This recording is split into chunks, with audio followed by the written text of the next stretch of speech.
उत्तराखंडेर ऋषिकेशे अंकिता भांडारी खूनेर घटनाय परिस्थिति एकेबारे उत्तप्त हये उठेছে। पाशापाशि ए निये राजनीतिও शुरू হয়েছে। এবার अंकिता भांडारी हत्याकांड নিয়ে उत्तराखंडेर प्राक्तन मुख्यमंत्री ও কংগ্রেস নেতা হরিশ রাওয়াতের প্রতিক্রিয়াও মিলেছে।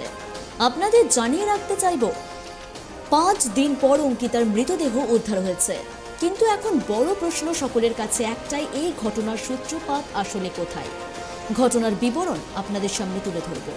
গত 18 সেপ্টেম্বর 19 বছর বয়সী अंकिता भांडारी সন্দেহজনক পরিস্থিতিতে উত্তরাখণ্ডের পাউরি জেলার জমকেশ্বরের ভান্তারা রিসোর্ট থেকে নিখোঁজ হন। 19 সেপ্টেম্বর अंकिता ভান্ডারির নিখোঁজ হওয়ার ঘটনায় তার বাবা ও মা রেভিনিউ পুলিশ পোস্ট উদয়পুর তাল্লায় অভিযোগ দায়ের করেন এবং 22 সেপ্টেম্বর বিক্ষোভের পর বিষয়টির গুরুত্ব বিবেচনায় লক্ষণঝোলা পুলিশের কাছে তদন্ত হস্তান্তর করা হয়। 23 সেপ্টেম্বর লক্ষণঝোলা পুলিশ 24 ঘন্টার মধ্যে 3 জন অভিযুক্তকে গ্রেপ্তার করে এবং এদিনই এই গ্রেপ্তারকৃত আসামিদের আদালতে পেশ করা হয়। সেখান থেকে তাদের 14 দিনের জন্য বিচার বিভাগীয় হেফাজতে পাঠানো হয়। আর গভীর রাতে রিসোর্টের একটি অংশ জেসিপি দ্বারা ভাঙচুর করা হয়।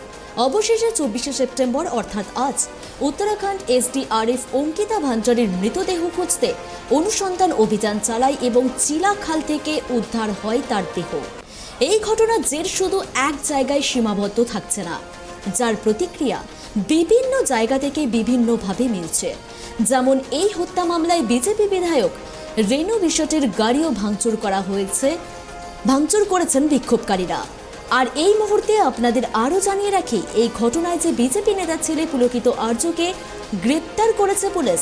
এই ঘটনাকে সামনে রেখে পার্টিও বড় সিদ্ধান্ত নিয়েছে। পুলকিতর বাবা ও ভাই বিনোদ আর্য ও অঙ্কিত আর্যকে পার্টি থেকে তৎকালীন বহিষ্কার করা হয়। আগামীকাল অঙ্কিতার অন্তিম সৎকার করা হবে।